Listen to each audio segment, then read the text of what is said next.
సమయంలో దేవుని వాక్యములో నుండి ప్రభు బల కొరకు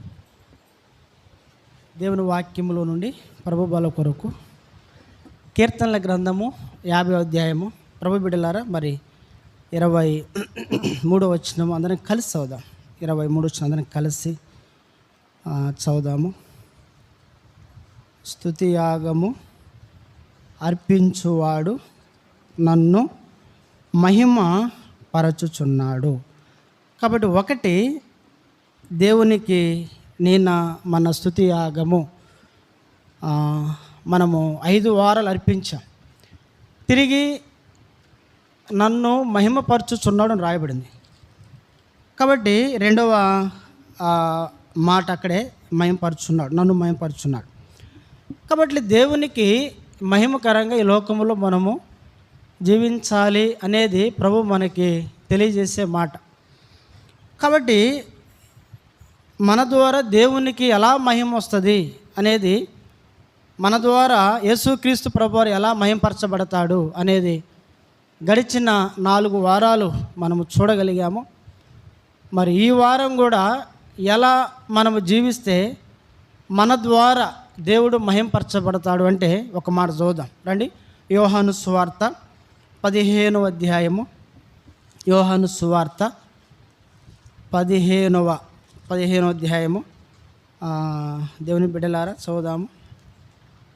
15వ అధ్యాయము మరి 8వ వచనం చదువుదాం. 8వ వచనం చదువుదాం. మీరు బహుగా ఫలించుట వలన నా తండ్రి మహిమ పరచబడును, ఇందువలన మీరు నా శిష్యులగుదురు. ఇక్కడ మనకు కావలసిన మాట ఏంటి అంటే, మీరు బహుగా ఫలించుట వలన నా తండ్రి ఏమవుతాడంట? యేసు ప్రభువు వారు చెప్పే మాట ఇది. కాబట్టి మన ద్వారా దేవునికి ఎలా మహిమ వస్తుంది, ప్రభు ఎలా మహిమపరచబడతాడు అనేది ఇక్కడ బైబిల్ సెలవిచ్చే మాట ఏంటంటే, దేవుని బిడలమైనటువంటి మనము బహుగా ఫలించుట వలన, గమనించాలి, మనము బహుగా ఫలించుట వలన దేవునికి ఏమొచ్చిందంట? మహిమ వస్తుంది. అంటే మనం ఫలించకపోతే దేవునికి ఏం రాదు? మహిమ రాదు. కాబట్టి మనము ఫలించుట వలన దేవునికి ఏమొస్తుంటే మహిమ వస్తుంది. కాబట్టి ఖచ్చితంగా అంటే ఫలించటానికి మార్గాలు ఉన్నాయి బైబిల్లో. అయ్యా ఇప్పుడు ఫలించాలంటే ఎట్లా, మేము ఎలా ఫలించాలి, ఫలించాలంటే ఈ లోకంలో మేము ఎలా జీవించాలి, ఎలా జీవిస్తే మనము ఫలిస్తాము, ఆ ఫలించుట ద్వారా దేవుడు మహిమపరచబడతాడు అనేది బైబిల్లో మనం కొన్ని సంగతులను చూద్దాం రండి. మగల పరిశుద్ధ తండ్రి, మరోసారి బల యుద్ధ సాగిలపడి హృదయపూర్వక స్థుతులు చెల్లిస్తుంటున్నాము. దేవా, ప్రభు బల కొరకు మీరు ఇచ్చిన లేఖన భాగమును బట్టి స్తోత్రాలు, వందనాలయ్యా. మాతో మీరు మాట్లాడుము. బిడలంగా పరీక్షించుకొని యోగ్యముగా మేము పాలు పొందటానికి దయ చూపిస్తురండి. దాసు నన్ను కూడా జ్ఞాపం చేసుకో, వేసిలో చాటును మరుగుపరచు, పాత్రగా పనిముట్టుగా నీ బిడలైన వారికి అర్థమయ్యే రీతిలో బోధించగలిగే జ్ఞానము నీవు నాకు దయచేయమని, మెలకే ముందున్న సమయమంతా దీవెనకరంగా చేయమని యేసు ప్రభు వారి యొక్క శ్రేష్టమైన నామములో స్తుతించి ప్రార్థన చేసి అడిగి వేడుచున్నాము తండ్రి, ఆమేన్.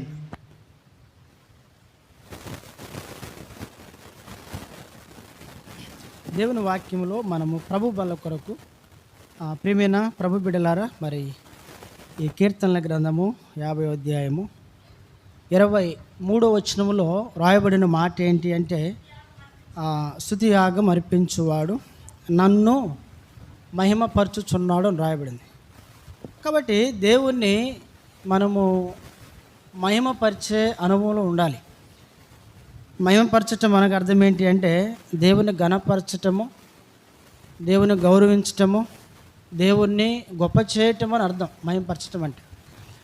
కాబట్టి మన ద్వారా దేవునికి మహిమ రావాలి, ఆయన మహిమ కొరకే దేవుడు మనలను సృజించాడు అని యెషయా గ్రంథము 43:7 స్పష్టంగా దేవుడే మనకి తెలియజేస్తున్నట్లు మనం చూడవచ్చు. కాబట్టి ఎట్లా ఏ రీతిగా ప్రభువుని మనం మహింపరచగలం అనేది బైబిల్ మనకి నేర్పించిన 4 సంగతులు మనం చూసాం గడిచిన వారాల్లో. ఒకటి, ఎలా మహింపరచవచ్చు అంట, మన దేహములతో ప్రభువుని మహిమపరచవచ్చు. రెండవది, పూర్ణ హృదయముతో ప్రభువుని ఏం చేయొచ్చు అంట, మహింపరచవచ్చు. మూడవది, విశ్వాసముతో ప్రభువుని ఏం చేయొచ్చు, మహింపరచవచ్చు. నాలుగవది ఏం చెప్పుకున్నాం మనము, సత్క్రియల ద్వారా దేవుని ఏం చేయొచ్చు అంట, మహిమపరచవచ్చు అని మనము ఆ బైబిల్ చూస్తూ వచ్చినాం. ఈ వారము యోహాను సువార్త 15వ అధ్యాయము 8వ వచనం యొక్క ఆధారంగా మీరు బహుగా ఫలించుట వలన నా తండ్రి ఏమవుతాడంట, మహిమపరచబడును రాయబడింది. అంటే ఈ మాట యేసుప్రభు వారు స్వయంగా చెప్పినటువంటి మాట గమనించాలి.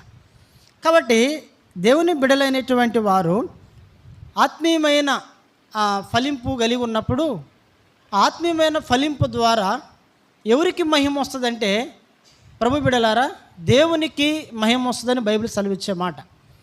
ఈనాడు దేవుణ్ణి మహిమపరచలేకపోవడానికి గల కారణాలు ఏంటి అంటే, మన ద్వారా దేవునికి ఎందుకు మహిమ రావట్లేదంటే, వాస్తవంగా ప్రియమైన ప్రభు బిడ్డలారా, రక్షణ పొందాము, దేవుని సన్నిధిలో ఉన్నాము, కానీ ఆత్మీయంగా ఏం కాలేదంట, ఫలించే అనుభవంలో లేము, ఫలించలా కదా. మనం కొన్ని చెట్లు చూస్తూ ఉంటాం, చెట్లు బాగా గంభీరంగా ఉంటూ ఉంటాయి, బాగా పచ్చగా ఎట్లా ఉంటుందంటే పచ్చగా ఉంటాయి, బాగా ఆకులు ఉంటాయి, అన్నీ ఉంటాయి. కానీ చూస్తే ఆ చెట్లకి ఏముండవంట, ఫలాలు ఉండవు. ఉంటాయి ఫలాలు లేవు. బైబిల్ సెలవిస్తూ ఉంది. చూడండి, మంచి ఫలము ఫలించని చెట్టుకి ఏముందంట, ఏముంది చెప్పాలా, గొడ్డలు ఉంది. మత్తయి సువార్తలో రాయబడి 3వ అధ్యాయంలో రాయబడింది ఆ మాట. మంచి ఫలం ఫలించిన చెట్టు కంట గొడ్డలు ఉందంట. ఆ చెట్టు ఫలించకపోతే దాన్ని ఏం చేస్తారంట, నరికి, ఇప్పుడు ఎక్కడ దాకా ఎందుకు, మన ఇళ్ళ దగ్గర మనకి ఖాళీ స్థలాలు ఉంటాయి కదా, అక్కడ కొన్ని మనము ఆ మొక్కలు నాటుతాం. కూరగాయ మొక్కలు అంటే కొన్ని తినే కాయల మొక్కలు కూడా మనం నాటుతాం. నాటినప్పుడు అవి కాయలు కాసేంత వరకు కూడా మనము వాటికి నీరు పోస్తాము, చక్కగా ఉంచుతాము. ఒకవేళ అవి ఫలించలేదంటే ప్రభు బిడ్డలారా ఏం చేస్తాం, మనం వాటిని ఉంచుతామా అంటే దానిని బట్టి నేలంతా ఏమైపోతుందంట, ఎలాగ వ్యర్థమైపోతుందని చెప్పేసి ఆ చెట్టులను ఏం చేస్తాం, మనము నరికి లేకపోతే పడవేస్తాం, లేదా కాలుస్తామని మనకు బాగా తెలుసు. కాబట్టి ప్రభువు కూడా సెలవిచ్చే మాట ఏంటంటే, మీరు బహుగా ఫలించుట వలన నా తండ్రి మహిమపరచబడును అన్నాడు యేసుక్రీస్తు ప్రభువు. ఇప్పుడు మనం ఫలించాలి. ఇప్పుడు ఎలా ఫలించాలి, మనము ఒక వ్యక్తి ఫలించాలి అంటే ఈ లోకంలో ఏ రీతిగా ప్రభు దృష్టికి ఆ వ్యక్తి ఉండాలా, లేకపోతే అది సామాన్యంగా జరిగేది కాదు. లేదు నేను ఫలిస్తున్నాను అని మనం అనుకోవటమే, కానీ ఖచ్చితంగా మనం ఫలించే అనుభవంలో ఉండం. ప్రభు బిడ్డలు గమనించాలా. ఒక వ్యక్తి నిజంగా నేను దినదినము నేను ఫలిస్తూ ఉన్నాను అని ఆ వ్యక్తి చెప్పగలగాలి అంటే తన జీవితంలో ప్రభు కోరిన రీతిలో కొన్ని అనుభవాలు ఉండాలా. అవి లేకుండా నేను ఫలించాను అని చెప్పుకోవటంలో ఏ ప్రయోజనము లేదు. కాబట్టి ఒక వ్యక్తి ఆత్మీయంగా ఎలా ఫలించాలి అనేది బైబిల్ మనకి నేర్పించే 5 సంగతులు ఉన్నాయి. 5 సంగతులు బైబిల్లో. కాబట్టి ఆ అనుభవంలో మనము ప్రభు బిడ్డలంగా ఉండాలి, లేకపోతే ఫలించే అనుభవంలో మనం ఉండలేము.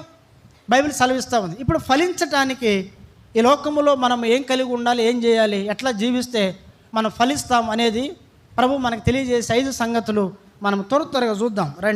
త్వరగా చూస్తాం. మొట్టమొదటి మాట, ఎలా ఫలించగలం మనము. కీర్తనల గ్రంథం 1వ అధ్యాయము చదవండి, 3వ వచనము. కీర్తన 1వ అధ్యాయం 3వ వచనం.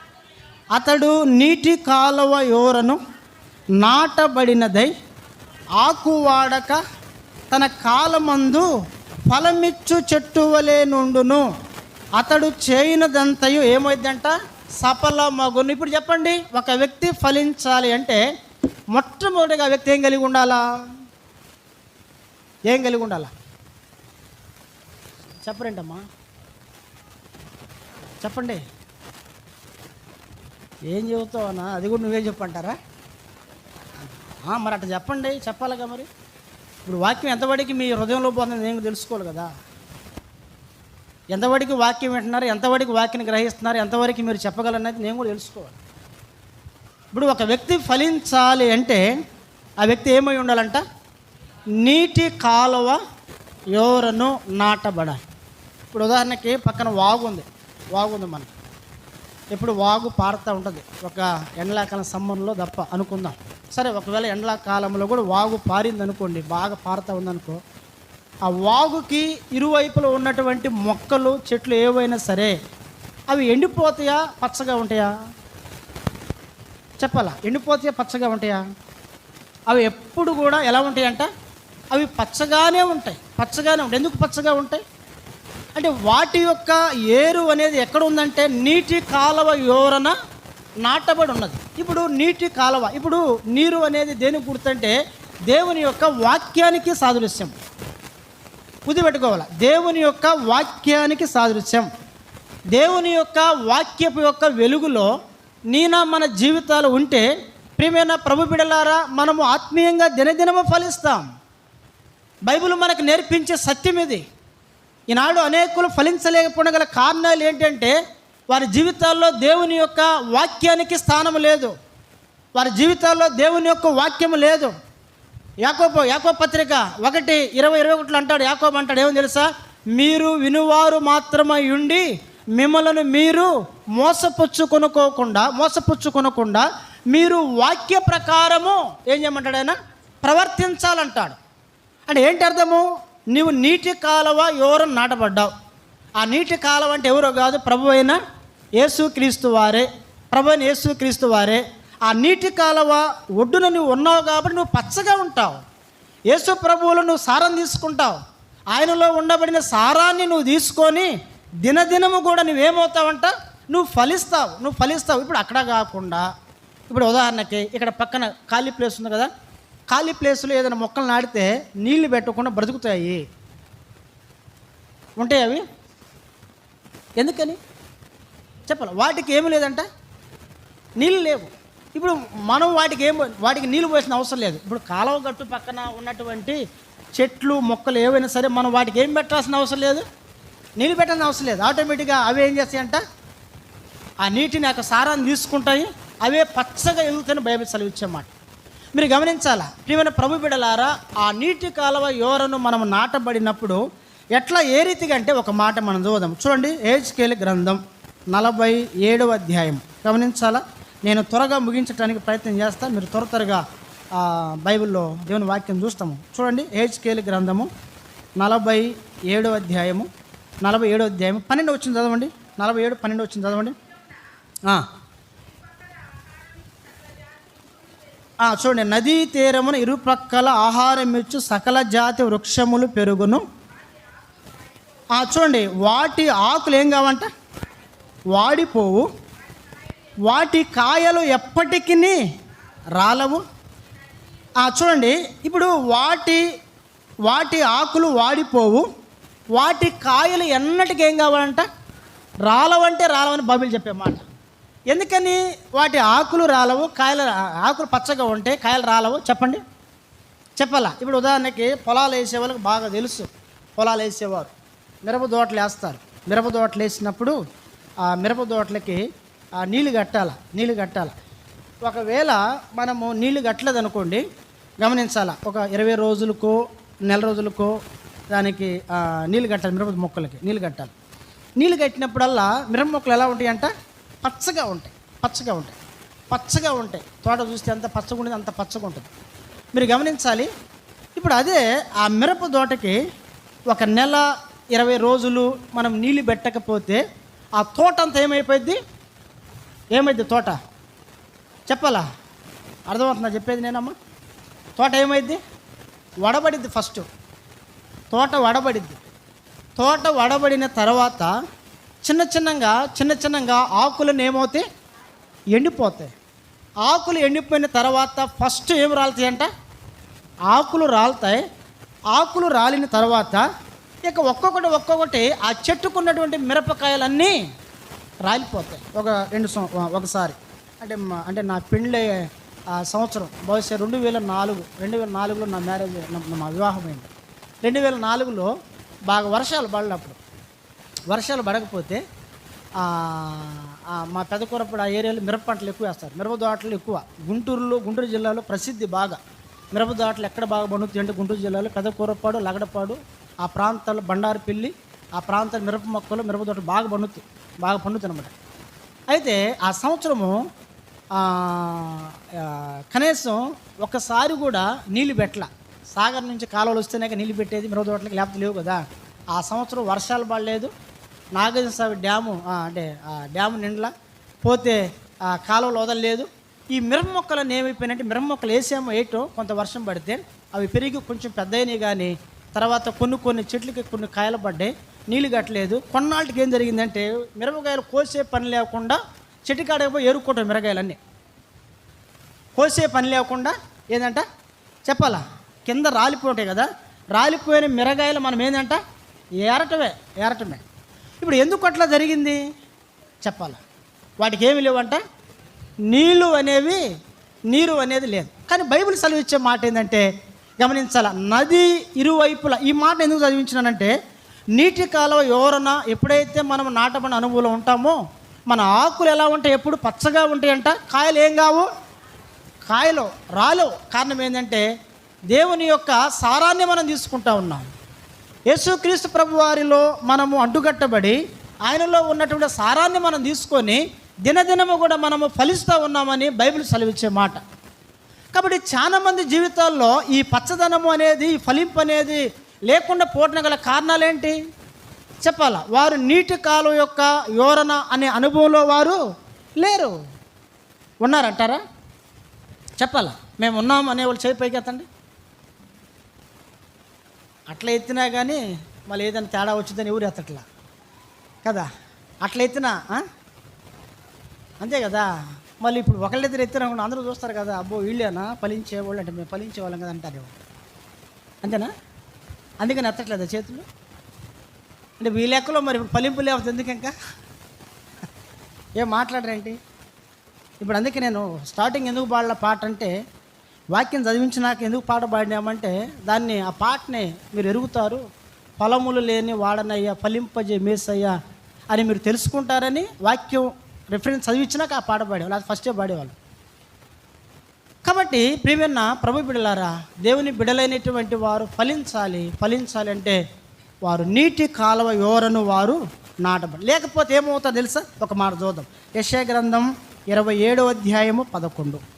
యెషయా గ్రంథము 27:11 చదవండి ఒకసారి. చూడండి, దాని 27:11 చదవండి. దాని కొమ్మలు ఎండినవై విరిచివేయబడును. ఏంటంటండి? దాని కొమ్మలు ఎండినవై విరిచివేయబడును అని బైబిల్ సెలవిస్తాం. చదవండి అక్క. ఇంకా స్త్రీలు వచ్చి వాటిని తగలబెట్టుదురు. చూడండి, ఇప్పుడు స్త్రీలు వచ్చి వాటిని తగలబెట్టుదురంటే దాని యొక్క భావాన్ని దేవుడి కింద తెలియజేస్తూ ఉన్నాడు. అంటే ఇప్పుడు వీరిని దేవుడు దేంతో పోల్చినాడు, ఎవరితో పోల్చినాడు అనేది ఇక్కడ మనం చూస్తే చూడండి, వారు బుద్ధిగల జనులు కారు. వారు ఎవరు గారంటండి? బుద్ధిగల జనులు గారంటే ఏంటి అర్థము? ఫలించే వారేమో ఎవరంట? బుద్ధి కలిగిన వారు. ఫలించినటువంటి వారు ఎవరని బైబిల్ సెలవిస్తూ ఉంది? వారు బుద్ధి లేని వారని బైబిల్ సెలవిచ్చే మాట. కాబట్టి బుద్ధి లేకపోతే ఫలించలేకపోతే బుద్ధిహీనులు అమ్మవుతాం. తర్వాత ఆత్మీయ జీవితంలో ప్రియమైన దేవుని బిడ్డలారా ఎండిపోయే స్థితిలోకి వెళ్ళిపోతాం. ఆత్మీయ జీవితంలో నీకు నాకు మనకి తెలియకుండానే మనం ఏమైపోతామంటే ఎండిపోయే అనుభవంలోకి మనం వెళ్ళిపోతాం. అందుకే ప్రభు అనే మాట, మీరు బహుగా ఫలించాలి అంటే మీరు ఏం కావాలంటే, మీరు నీటి కాలువ యోరను మీరు ఏం కావాలంట? నాటబడాల. నీటి కాలం అంటే ఏంటి? దేవుని యొక్క వాక్యమే నీరు. దేవుని యొక్క వాక్యముతో మన జీవితాన్ని అనుసంధానం చేసుకోలేదని చెప్పాలంటే, దేవుని యొక్క వాక్యాన్ని మన జీవితంలో అమలు చేసుకోవాలి. అప్పుడే మనం ఏమవుతామంటే ఫలిస్తాం. లేకపోతే కష్టం. ఇప్పుడు చెప్పండి, ఒకటి ఫలించాలంటే ఏం కావాలా? నీటి కాలువ యోరను నాటబడాలి. నాటబడిన చెట్టు ఎలా ఉంటుంది? పచ్చగా ఉంటుంది. దాని ఆకులు ఎలా ఉంటాయి చెప్పాలా? వాడిపోవు. దాని కాయలు ఏం కావంట? రాలవు. కానీ పచ్చగా లేని చెట్టు అంటే నీటి కాలువ యోరను నాటబడకపోతే ఏమవుతామంట? ఎండిపోయిద్ది. వాటి కాయలు ఆకులు రాలిపోతాయి. స్త్రీలు వచ్చి వాటిని ఏం చేస్తారంట? తగలబెడతారు. వాళ్ళు ఎవరంట? బుద్ధి లేని జనులు అని ప్రభు సెలవిచ్చే మాట. కాబట్టి చెప్పండి, ఒకటి, నీవు ఫలించాలి అంటే నీటి కాలువ ఎవరను నాటబడాలి. పరీక్షించుకో, నిజముగా ప్రభువా నన్ను రక్షించావు, విమోచించావు, నేను నీటి కాలువ ఎవరు నాటబడిన అనుభవంలో నేను ఉన్నానా లేదా? అలా ఉన్నాననే భ్రమలోనే బ్రతికినారు. కొంతమంది చివరికి ఏమైనారంట చెప్పాలి, విడవబడినారు. కాబట్టి ఖచ్చితంగా మనల్ని మనం పరీక్షించుకోవాలా, యోగ్యముగా ప్రభు వల్ల పాలు పొందాం. ఇది మొదటి తలంపు. రెండవదిగా చూద్దాం. రెండవదిగా నీవు ఫలించాలి అంటే నువ్వేం కలిగి ఉండాలి? చదువుదాం రండి. మత్తయి సువార్త 13వ అధ్యాయము 23వ వచనం. మత్తయి సువార్త 13వ అధ్యాయం 23వ వచనం. మంచి నేలను విత్తబడిన వాడు వాక్యము విని గ్రహించువాడు, అట్టివారు సఫలులై ఒకడు 100 ఒకడు 60 ఒకడు 30 ఫలించుననెను. ఇప్పుడు 100 60 30 ఎవరు ఫలిస్తారు? మంచి నేలను విత్తబడినవాడు. మంచి నేలను విత్తబడినవాడు అంతేనా? మంచి నేలను విత్తబడినవాడు. మంచి నేలను విత్తబడటం కాదు, దాన్ని గ్రహించాల, రాయబడింది అక్కడ. లేకపోతే ఆ గ్రాహ్యం అనే మాట అవసరం లేదు అక్కడ. ఒకవేళ మంచి నేలను విత్తబడితే చాలు అంటే ఏంటి అర్థము?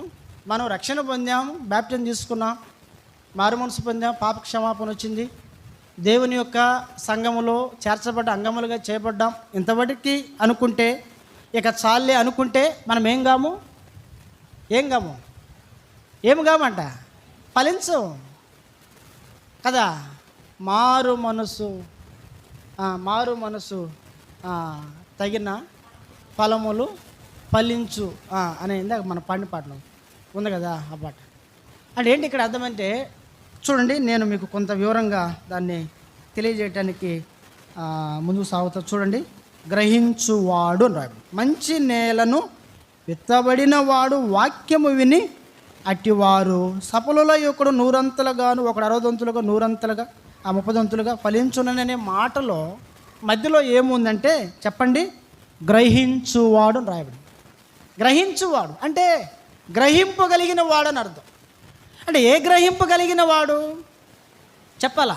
ఆత్మీయమైన గ్రహింపగలిగిన వాడు. గమనించాలా, చాలా మందిలో ఏముండదంట? చాలా మందిలో ఏముండదు? ఆత్మీయమైన గ్రహింపు ఉండదు. ఆత్మీయమైన గ్రహింపు ఉండదు. ప్రభు చెప్పే మాట ఏంది? దేవుడు ఆత్మ కనుక ఆయన ఆరాధించు వారందరూ ఎలా ఉండాలని అంటాడు దేవుడు? చెప్పాలి, ఆత్మతో సత్యముతో ఆరాధించాలని ప్రభు కోరుతున్నాడు. రెండవదిగా మనం ఫలించడానికి మూలం ఏంటంటే ఆత్మీయమైన గ్రహింపు ఉండాలా. ఆత్మీయమైన గ్రహింపు లేకపోతే ఖచ్చితంగా మనం ఫలించలేము. ప్రియమైన ప్రభు బిడ్డలారా, చాలా మందిలో మనం చూస్తున్నట్లయితే చూడండి 0% ఉంటుంది. ఏంటో తెలుసా? ఆత్మీయమైన గ్రహింపు అనేది. ఎందుకని బైబిల్ సెలవిస్తూ ఉంది. వాస్తవంగా మనము లౌకిక ఆత్మ కలిగిన పౌలు గారు ఒక మాట చెబుతాడు. ఒక మాట ఎక్కడుందంటే చూడండి, కొరింథీయులకు రాసిన మొదటి పత్రిక, జాగ్రత్తగా వినాలి మీరు, 2వ అధ్యాయము 12వ వచనం. కొరింథీయులకు రాసిన మొదటి పత్రిక 2వ అధ్యాయము 12వ వచనం చదవండి. 12వ వచనం చదవండి. చూడండి, దేవుని వలన మనకు దయచేయబడిన వాటిని తెలుసుకొనుటకై. ఇప్పుడు దేవుని వలన మనకి ఏవైతే ప్రభు మనకి దయచేశాడో అవన్నీ మనము గ్రహించాలి అంటే ఏ ఆత్మ కలిగి ఉండాలా? ఏ ఆత్మ కలిగి ఉండాలా? చదువు అదా సార్. ఏ ఆత్మ కలిగి ఉండాలా? లౌకిక ఆత్మ కాదు. ఏ ఆత్మ కలిగి ఉండాలంట? దేవుని యొక్క ఆత్మ. అంటే ఇప్పుడు ఎవరు గ్రహింపు కలిగి ఉంటారు, ఎవరు గ్రహిస్తారు అనేది ఇక్కడ మనం గమనించినట్లయితే, ఎవరైతే దేవుని యొక్క ఆత్మ కలిగి ఉంటారో, దేవుని యొక్క ఆత్మ నడిపింపు కలిగి ఉంటారో వారు మాత్రమే వారు గ్రహించే వారిగా ఉంటారని బైబిల్ సెలవిచ్చే మాట. కాబట్టి ప్రియులరా గమనించండి, చూడండి, ఆ దేవుని వలన మనకు దయచేయబడిన వాటిని తెలుసుకొనుటకై మనము లౌకిక ఆత్మను కాక దేవుని యొద్ద నుండి వచ్చు ఆత్మను మనము పొందితిమి. వాస్తవంగా ఈ ఆత్మీయ గ్రహింపు అనేది అది ఎలా వస్తుంది అంటే అది బుద్ధితో విద్యతో వచ్చేది కాదు. వస్తుందండి. ఆత్మీయమైన గ్రహింపు అనేది మనం ఎంత బుద్ధిమంతులమైనా ఎంత జ్ఞానం కలిగినా సరే ఆ ఆత్మీయమైన గ్రహింపు మనకు రాదు. ఒకవేళ మనం ఎంత గొప్పగా చదువుకున్నా సరే, మనం ఎంత చదువుకున్నా, మనం ఎంత ఎలా జీవించినప్పటికీ కూడా మనకి ఆ ఆత్మీయమైన గ్రహింపు అనేది రాదు. కాబట్టి ఆత్మీయమైన గ్రహింపు అనేది మనం ఎలా కలిగి ఉండొచ్చు ఏంటి అనేది బైబిల్ మనకు సెలవిచ్చే మాట ఏంటంటే, ప్రియమైన ప్రభు బిడ్డలారా, ఆత్మానుసారులు ఆత్మ సంగతుల మీద ఏం పెడతారంట? మనసు ఉంచుతారు. అంటే ఆత్మగ్రహింపు కలిగి ఉండటానికి మూలం ఏంటంటే, ఆత్మానుసారమైన మనసు కలిగిన వారు దేని మీద దృష్టి పెడతారు? వారు చెప్పాలి, ఆత్మ సంగతుల మీద వాళ్ళు మనసు పెడతారు. వాళ్ళు ఆత్మ సంగతుల మీద మనసు పెడతారు కాబట్టి ఇప్పుడు వాళ్ళు ఎవరైనా సరే, చదువులేని వాడైనా, చదువుకున్న వాళ్ళైనా, గొప్ప వాళ్ళైనా, తక్కువ వాళ్ళైనా, ఎవరైనా కానీ ఆత్మీయమైన గ్రహింపు కలిగి ఉంటారు. ఈ ఆత్మీయమైన గ్రహింపు అనేది అది బుద్ధితో వచ్చేది కాదు. రెండవది, అది విద్యతో కూడా వచ్చేది కాదు. ఎలా వస్తుందంటే అది చెప్పాలి, ఆత్మానుసారమైన మనస్సు మనం కలిగి ఉన్నప్పుడు, ఆత్మ సంగతులపైన మన మనసు నిలిపినప్పుడు ఆత్మీయమైన గ్రహింపును మనము కలిగి ఉంటాం. అప్పుడు ఏమవుతామంటే దినదినము 100 60 30 లేకపోతే 30 60 ఏమవుతాడు? ఫలిస్తారు కదా, ఫలిస్తారు. కానీ ఎందుకు ఫలించలేకపోతూ ఉన్నాము? రెండవ తలంపు ఏంటంటే, ప్రభు బిడ్డలారా, ఆత్మీయమైన గ్రహింపు అనేది లేదు. ఆత్మీయమైన గ్రహింపు ఉండాలి.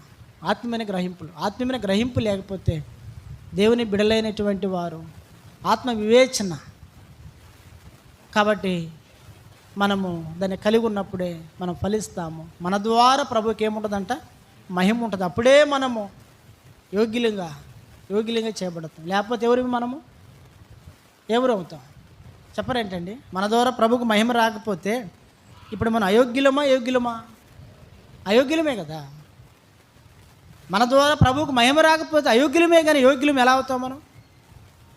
చెప్పాలా? నీ ద్వారా మన ద్వారా ప్రభువుకు మహిమ రాకపోతే ఎలా యోగ్యులం అవుతాం? ఎలా మహిమ వస్తుందంటే మనం బహుగా ఫలించాలి. ఎలా మనం ఫలించగలమంటే, ఒకటి, నీటి కాలం ఎవరు నాటబడాలి. రెండవది చెప్పండి.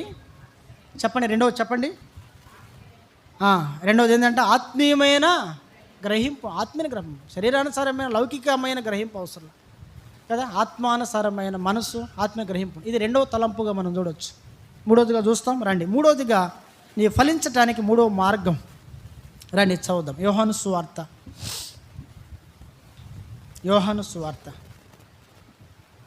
ఒక మాట చదువుదాం.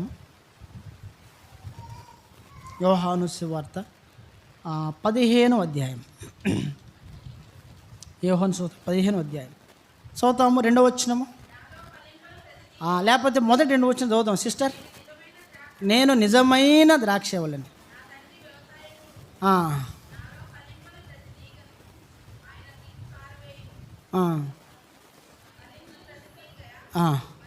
సరే, ఇక్కడ మనకు కావాల్సిన మాట ఏంటి అంటే, నాలో ఫలింపని ప్రతి తీగను ఆయన తీసి పారవేను రాయి. ఇప్పుడు ఫలించని ప్రతి తీగను తీసి ఆయన పారవేను రాయబడింది. అక్కడ రాయబడిన మాట, ఫలించు ప్రతి తీగ మరి ఎక్కువగా ఏం కావాలి? ఫలించాలి. ఇప్పుడు మూడో తలంపు ఏంటంటే, ప్రభు బిడ్డలారా, మనము ఫలించాలి అంటే మూడోది ఏం కలిగి ఉండాలా? చెప్పండి.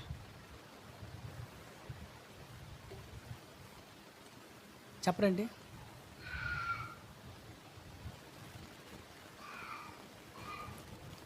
యేసమ్మక్క చెప్పు, వినపడుతుందా నేను చెప్పేది ఏమన్నా?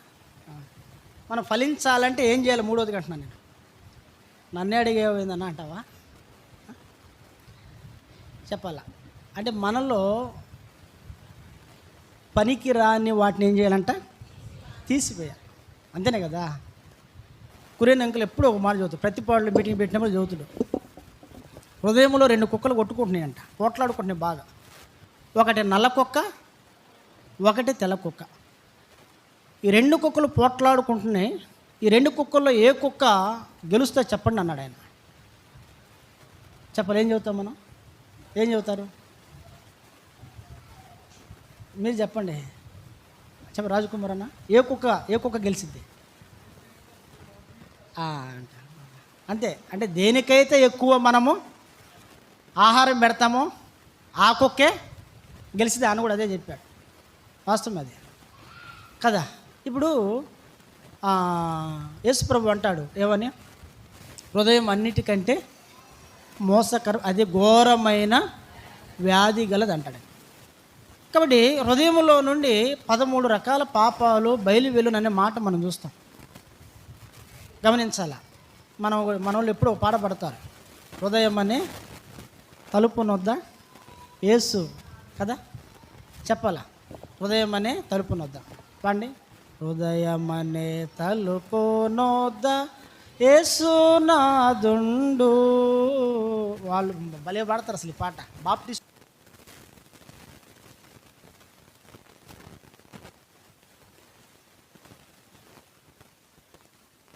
ఈ మాట చెప్పినాను అంటే వాస్తవంగా హృదయంలో ఉన్నవన్నీ పోతేనే ప్రభువు లోనికి వస్తాడు.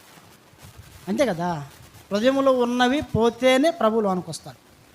అలాగే హృదయంలో పనికిరానివన్నీ తీసివేస్తే ప్రభువు లోనికి వస్తాడు. మనం చెప్పుకున్నప్పుడు ఫలించని పనికిరాని తీగ అది ఏదైతే ఉందో, నేను మన జీవితంలో ఏదైతే ఉందో దాన్ని ఏం చేయాలంటే మనము తీసివేయాలి. చాలామందికి కొంత లోతు బారి లాంటి మనసు ఉంటుంది, కొంత మమకారం ఉంటుందిలే. ఎందుకంటే అప్పుడు దాకా అక్కడ ఉండి కలిసిమెలిసి స్నేహితులతో ఉండి మాట్లాడి చెప్పండి లేచిన కానుంచి ఒకేసారి కూర్చొని ఎంత ప్రాణ స్నేహితులు ఉంటారు, కూర్చొని మాట్లాడుకొని మరి విడిచిపెట్టి వస్తే ఎంత బాధ ఉంటుంది ఎవరికైనా. చివరికి మందిరానికి కూడా రాకుండా, నేను మందిరానికి కూడా పోకుండా ప్రతిరోజు మా అక్కతో నేను సహవాసం కలిసి కూర్చొని అంతగా నేను డీప్గా మాట్లాడుతూ ఉంటే దాన్ని ఎలా నేను మర్చిపోయేది? ఎలా మర్చిపోతాను? ఎలా మర్చిపోతాం? అందుకని ఆమె ఏం చేసిందంట? ఆమె వెనుదిరిగి చూసింది. ఇప్పుడు నేను ఈ మాట నేను చెప్పినానంటే చాలామంది జీవితాల్లో పాతవి ఏం కావు, పాతవి పోవు. పాత మాట, పాత పద్ధతి, పాత నడక, పాత ఆలోచన, పాత తలంపు కదా. ప్రభు అంటాడు కదా, ఏముంది? మీ పితృపారంపర్యమైన మీ వ్యర్థ ప్రవర్తన విడిచిపెట్టినట్లు అంటాడు. కానీ చాలామంది ఏం విడిచిపెట్టారు. ఇప్పుడు ఉదాహరణకి ఇప్పుడు ఎట్లా చెప్పాలి మీకంటే, వ్యర్థ ప్రవర్తన అంటే ఎట్లా చెప్పండి? ఇప్పుడు చిన్న పిల్లలు పుడతారు, ఒక వారం 2 వారాలు నెల పిల్లలు పుడితే తల్లులు పిల్లలకి ఏం చేస్తారండి? చక్కగా కాళ్ళ మీద బండుకోబెట్టి స్నానం చేపిస్తారు. స్నానం చేయించిన తర్వాత బకెట్లో ఒక జగ్గు ముంచి చెప్పాలా, దీని చుట్టూ ఏం చేస్తారు? చెప్పాలా, గిర్రని తిప్పుతారు. దాన్ని గిర్రని తిప్పి ఆడపోతారు. అయ్యి ఎవరు కాళ్ళ మీద? పిల్లగడ తల మీద ఎందుకు పోయారు? చెప్పాలా. సరే, ఇప్పుడు ఏంది అది? అట్లా ఎందుకు తీసేది? ఊరకు అడుగుతున్నాను నేను. ఊరక ఏంటంట? దిష్టి అంటే పిల్లగాడి దిష్టి ఇప్పుడు ఎవరికి రావాలి? అంతే కదా దాని అర్థం. ఎక్కడ బారబోయాలి? వాస్తవం ఏడ బారబోయాలి? అయ్యి కింద బారబోయి నువ్వు తీస్తుంది, నువ్వు చుట్టూ తీసేది అవి పనికి మాలని అనుకుందాం, వ్యర్థమైన అనుకుందాం. ఇప్పుడు వ్యర్థమైన వాటిని ఇప్పుడు ఎక్కడ పాడిపోయాలి? అవి బయట పాడిపోయాలా లేకపోతే ఎక్కడ పాడిపోయాలా? చెప్పాలా. ఒక ఆయన అప్పుడే హౌస్ విజిటింగ్కి వెళ్ళండి, సేవకుడు పోయాలకే బాగా అక్క సుండిపిండి, ఆ దినాల్లో సుండిపిండి ఉంది కదా, వేసి రుద్ది కొంతమంది నల్లోళ్ళు కూడా తెల్లలు చేస్తున్నారు ఇప్పుడు కదా. పిల్లల్ని నల్లోళ్ళు కూడా నల్లంగా ఉండమని కూడా తెల్లంగా చేసే ఇప్పుడు సోపులు అవన్నీ వచ్చినాయిలే. వాళ్ళు ఎంత నల్లంగా ఉండా తెలిపోయే సోపులు షాంపులు అవన్నీ వచ్చినాయి ఇప్పుడు. సరే, రుద్ది ఇక చివరికి ఒక చెమ్ము బకెట్లో ముంచి ఆమె చుట్టూ తిప్పుతూ ఉంటే అప్పుడు ఆయన పోయి సేవకుడు తలకాయ పెట్టి అక్కడ నా తలకాయ మీద పోయి అన్నాడంట.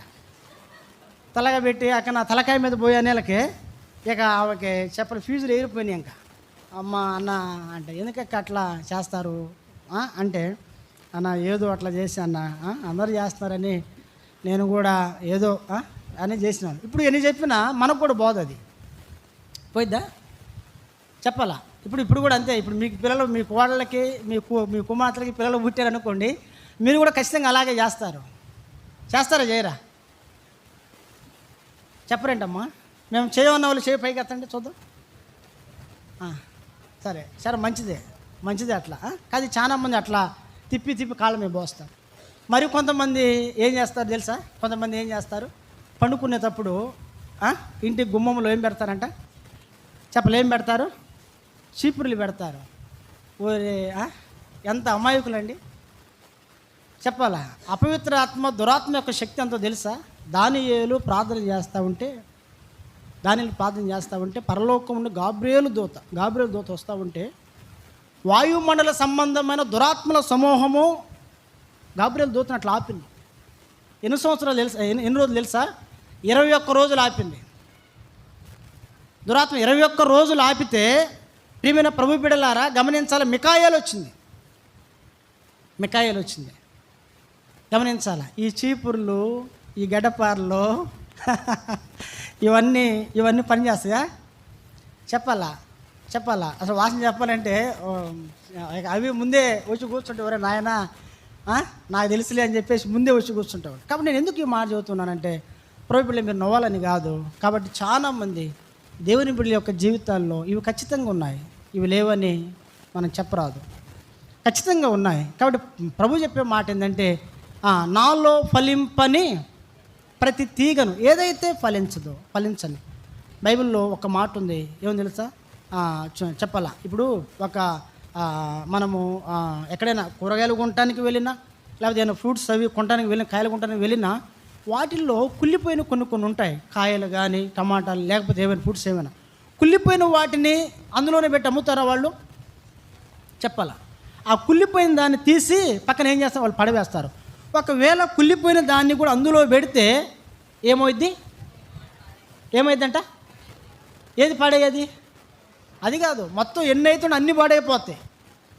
లేదు, మీరు కావాలని చూడండి, ఏదైనా 1 కేజీ టమాటాలు కొనుక్కొచ్చి కుళ్ళిపోయింది కూడా తీసుకొచ్చి కుళ్ళిపోయిన టమాటా కొన్ని మంచిగా ఉండే పెట్టి కొన్ని రోజులు చూడండి, ఇవి కూడా ఏమైపోతాయి? అన్నీ పాడైపోతాయి. అంటే మనం ఫలించాలి అంటే మనలో ఏదైతే పనికిరానిది ఉందో దాన్ని ఏం చేయాలి? దాన్ని తీసి పడవేయాలి. తీసివేయకపోతే మనం ఎన్నడూ కూడా ప్రభు బిడ్డలారా మనం ఫలించని. ఒక మాట చదువుదాం రండి. ఒక మాట చదివి మనం బల్ల దగ్గరికి వెళ్దాం. ఇంకా 2 మాటలు ఉన్నాయి. ఇక దేవుని చిత్తమైతే ఇంకెప్పుడైనా చూద్దాం, సమయం లేదు. రండి ఒక మాట చూద్దాం. చూడండి ఒక మాట, యోహాను సువార్త 15వ అధ్యాయము 6వ వచనం చదవండి ఒకసారి. 6వ వచనం చదవండి.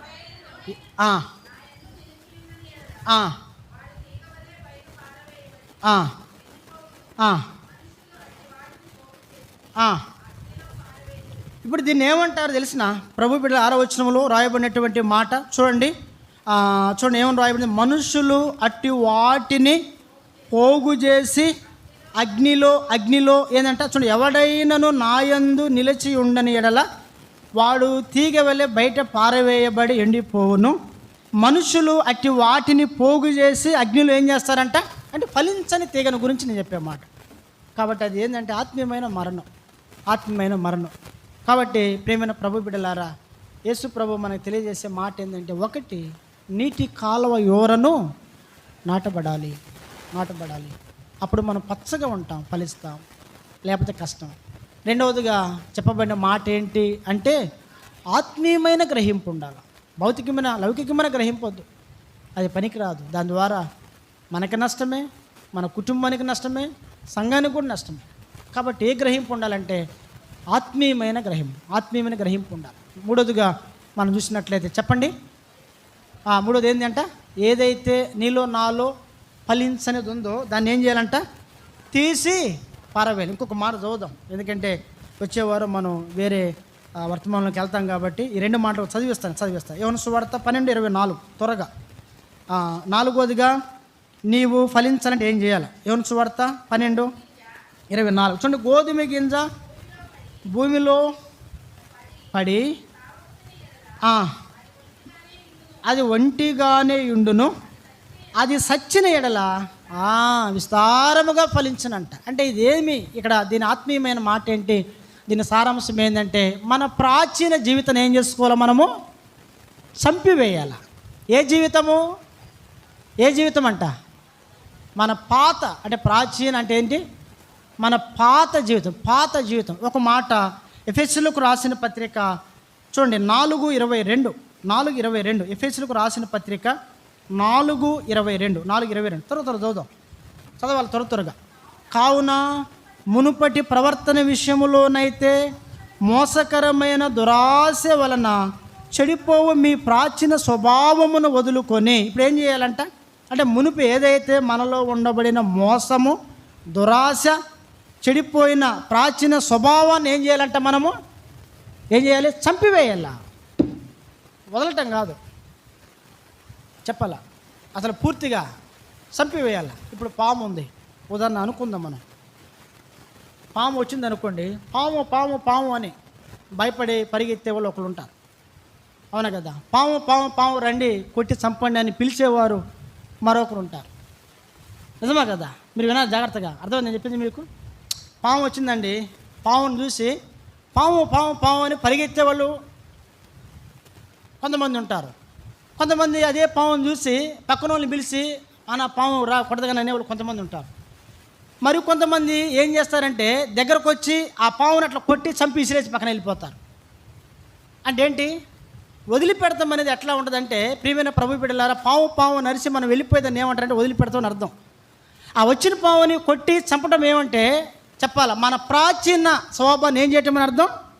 చంపివేయటం అని అర్థం. విడిచిపెడతాం కాదు అక్క, చంపివేయటం అని అర్థం. ఇప్పుడు విడిచిపెట్టింది మళ్ళీ తిరిగి వచ్చింది. అర్థమైంది చెప్పింది మీకు. నువ్వు ఏదైతే విడిచిపెట్టావో మరలా దాన్ని వెంబడించడానికి అవకాశాలు ఉంటాయి, కానీ చంపివేసిన దాన్ని ఏం చేయలేవు, తిరిగి దాన్ని మరలా నువ్వు బ్రతికించలేవు. అక్కడ గోధుమ గింజ నేలలో పడి చనిపోతేనే కానీ ఏం కాదు, అది ఫలించదని బైబిల్ సెలవిచ్చే మాట. కాబట్టి మన ప్రాచీన జీవితాన్ని ఏం చేయాలంట? చంపివేయాలి. అప్పుడే ఏమవుతాం, మనము ఫలిస్తాం, లేకపోతే కష్టం. ఇది 4వ మాట. చివరికి 5వ మాట చూద్దాం. చివరికి 5వ మాట చూద్దాం. యోహాను సువార్త 5వ అధ్యాయము. యోహాను సువార్త 5వ అధ్యాయము 15వ అధ్యాయం 5వ వచనం. 15:5 ద్రాక్షవల్లిని నేను, తీగలు మీరు. ఎవడు నా యందు నిలిచియుండునో, నేను ఎవని యందు నిలిచియుందునో వాడు బహుగా ఫలించును. 5వదిగా ఫలించడానికి 5వ మార్గం ఏంటంటే క్రీస్తునందు మనము ఉండాలి. మన యందు ఎవరు ఉండాలంట? క్రీస్తుని. అంటే ఏంటి అర్థం తెలుసా? మనము క్రీస్తులో జీవించాలని అర్థం. మనం ఎవరిలో జీవించాలి? పౌలు గారు అంటాడు కదా, ఏమని చెప్పాలా, ఇకను జీవించు వాడను నేను కదా, నా యందు క్రీస్తే జీవించుచున్నాడు. ఇక నేను జీవించే జీవితం నా కొరకు మరణించి తిరిగి లేచిన చెప్పాలా యేసుప్రభు వారి కొరకే నేను కూడా జీవిస్తూ ఉన్నాను అంటాడు. ఎవరంట? పౌలు గారు. గలతీయులకు రాసిన పత్రిక 2వ అధ్యాయము 20వ వచనం చదవండి ఒకసారి. ఆ మాట చదవండి, మనం ప్రార్థన చేద్దాము. గలతీయులకు రాసిన పత్రిక 2వ అధ్యాయం 20వ వచనం చదువుతాం. నేను క్రీస్తుతో కూడా సిలువ వేయబడి ఉన్నాను, ఇకను జీవించు వాడను నేను కాను. చెప్పాలా, ఇప్పుడు క్రీస్తు ఆయనలో జీవిస్తూ ఉన్నాడు, ఈయన కూడా ఎవరిలో జీవిస్తున్నాడంట? చెప్పాలి, క్రీస్తులో జీవిస్తున్న అర్థం. ఆ వచనం ఆధారంగా ఎవడు నా యందు నిలిచిండునో నేను వాని యందు నిలిచి ఉందునో వాడు బహుగా ఏమవుతున్నాడు? దేవుడు ఫలిస్తాడన్నాడు. కాబట్టి 5వదిగా మనం ఫలించాలంటే ప్రభు బిడ్డలారా, మనం క్రీస్తులో జీవించాలి. దేవుడు కూడా మనలో ఏం కావాలంట? జీవించాలి. లేకపోతే చెప్పాలా, లేకపోతే ఏముందంట? అప్పుడు అంటారు కదా, జీవించుచున్నామన్న పేరు మాత్రం నీకున్నది కానీ ఎవరు అంట? అప్పుడు మనం పాడతాం, జీవించుచున్నాడు యేసు ప్రభు నా హృదయములోనున్నాడు, కష్టములలో నా సహాయుడు పాడతాం. అప్పుడు మనం ఎక్కడ జీవిస్తున్నాడు యేసు ప్రభు వారు? చెప్పండి. నా హృదయములో చెప్పగలవు నిజంగా ఆ మాట మనం దేవుడు నా హృదయం జీవించగలుగుతున్నాడని. కాబట్టి 5వదిగా యేసు ప్రభు వారిలో మనం జీవించాలి. చెప్పండి. 1 నీటి కాలువ యోరను నాటబడాలి. 2వది ఆత్మీయ గ్రహింపు ఉండాలి. 3వది చెప్పండి. 3వది ఏమని చెప్పుకున్నాం మనము? ఏదైతే మన జీవితంలో పనికిరాని ఉన్నో అవి తీసివేయాలి. 4వది చెప్పాలా, ప్రాచీన స్వభావాన్ని చంపివేయాలి. 5వది ఏంటంట, క్రీస్తులో మనం ఏం కావాలా, జీవించాలి. అప్పుడే మనం ఏమవుతాము, 100 ఫలిస్తాం. 30 100 మీరు బహుగా ఫలించుట వలన నా తండ్రి మహింపరచదు. అట్లా ఆ రీతిగా మనం ఫలించవచ్చు. రండి మోకళ్ళ మీద.